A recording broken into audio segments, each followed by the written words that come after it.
नमस्कार, आपण पाहत आहात ठळक घडामोड क्राईम न्यूज. निर्भीड पत्रकारिता आवत सत्याचा. बारामतीचा डॉन म्हणत 85,000ची खंडणी. तिसरा आरोपी अखेर गजाआड.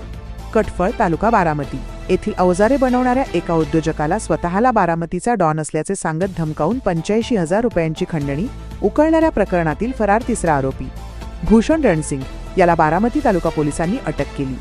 न्यायालयाने आरोपीस 3 दिवसांची पोलीस कोठडी सुनावली आहे. फिर्यादी हे बारामती MIDC परिसरात अवजारे बनवणारी कंपनी चालवतात. त्यांच्या तक्रारीनुसार नीरज रॉय, शुभम मोरे आणि भूषण रणसिंगे या तिघांनी ऑक्टोबर 2024 पासून स्वतःला बारामतीचे डॉन असल्याचे सांगत उद्योजकाकडून ऑनलाईन व रोख स्वरूपात वेळोवेळी पैसे उकळले.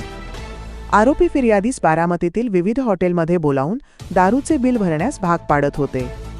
एप्रिल 2025 पासून कंपनी चालवायची असेल तर महिन्याला पैसे द्यावे लागतील, अन्यथा बारामतीत राहू देणार नाही अशा धमक्या देण्यात येऊ लागल्या. त्यानंतर कधी 4,000 तर कधी 10,000 रुपयांच्या हप्त्यात खंडणी वसूल करण्यात आली. तक्रारीनुसार ऑक्टोबर 2025 मध्ये पेन्सिल चौक परिसरात फिर्यादीस अडवून दारूचे बिल भर नाही तर हातपाय मोडीन अशी धमकी देत मारहाण करण्यात आली. तसेच याच महिन्यात वंजारवाडी परिसरात 20,000 रुपये ऑनलाईन मागवून धमकीखाली व्हिडिओ रेकॉर्ड केल्याचाही प्रकार उघडकीस आला.